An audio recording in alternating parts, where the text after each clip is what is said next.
Hoje o Brasil soma aproximadamente 1 milhão de indígenas espalhados por todo o território nacional, segundo dados do IBGE. São um pouco mais de 300 povos que falam 279 línguas diferentes. Toda essa diversidade cultural está em risco com a disseminação da Covid-19 em terras indígenas. No dia 8 de julho, Bolsonaro sancionou, vetando 16 itens, projetos sobre medidas de prevenção de contágio em territórios indígenas. Em meio à repercussão negativa dos vetos de Bolsonaro, o ministro Luiz Roberto Barroso determinou que o governo adote medidas para conter o avanço da doença entre a população indígena. Um mês depois, o STF decidiu, por unanimidade, manter as medidas de proteção aos povos indígenas em meio à pandemia do novo coronavírus. Dinamã Tuxá, coordenador executivo da APIB, Articulação dos Povos Indígenas do Brasil, comenta que foi um avanço o STF ter mantido a decisão que protege os povos originários, ainda mais que o próprio governo federal não reconhece o impacto da pandemia na população indígena. Foi um avanço o Supremo Tribunal Federal pautar uma questão que estava até então é uma pauta polêmica, né? Até pela própria postura do governo federal em não reconhecer, né, o impacto da pandemia nas comunidades indígenas, em negar o genocídio que está em curso.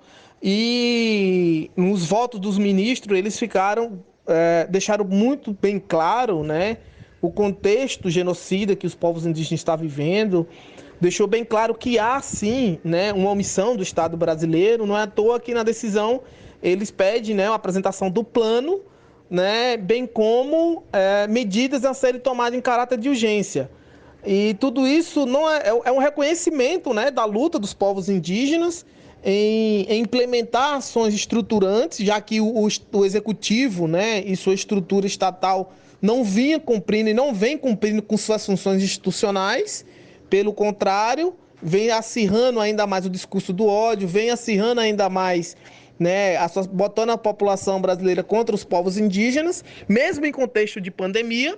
E o Supremo Tribunal Federal vem fazer uma correção histórica, né, na verdade, que é tentar amenizar o impacto, né, da ausência do Estado em terras indígenas. Por outro lado, Dinamã Tuxá relata que havia esperança do Supremo Tribunal Federal retirar um ponto específico sobre os invasores de terras indígenas. Segundo o coordenador executivo da APIB, houve o reconhecimento na fala dos ministros sobre esta situação, mas não foi assegurado que as invasões sejam proibidas. Mas, para além disso, né, nós tínhamos uma esperança sobre a questão de um ponto específico, que era a retirada dos invasores das terras indígenas. Houve um reconhecimento nas falas dos ministros, porém, isso não passou de um reconhecimento de uma falha histórica, de uma ação criminosa feita por pessoas que estão explorando, que estão destruindo, que estão poluindo, né, não só as terras indígenas, mas o meio ambiente,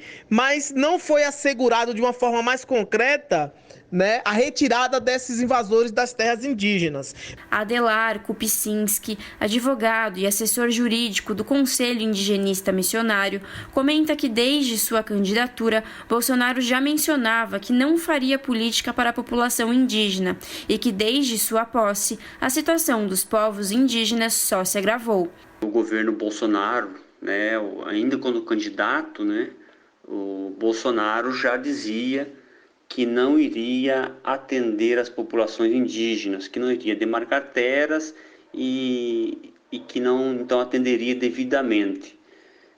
Isso é preocupante porque o Brasil tem uma Constituição que protege essas populações e depois que o governo Bolsonaro assumiu, a situação se agravou em relação aos povos indígenas, com invasões de madeireiros nas terras demarcadas, invasões de garimpeiros, com violência contra as populações e todo tipo de situação que a União, na verdade, no atual contexto, deixa de promover uma efetiva proteção dos direitos constitucionalmente garantidos aos povos indígenas. Segundo a Articulação dos Povos Indígenas, já são 21.646 indígenas contaminados pela doença.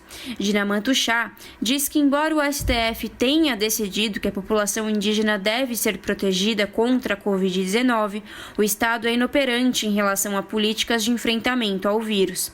Ele tem medo que as medidas de proteção não sejam executadas. Nós estamos bastante temerosos porque, apesar do Supremo Tribunal Federal já ter se posicionado, de ter uma decisão favorável, né, parte do Estado ainda o Estado, na verdade, ele é um Estado inoperante, é um Estado que não vem demonstrando eficácias na aplicação de políticas públicas do enfrentamento do coronavírus.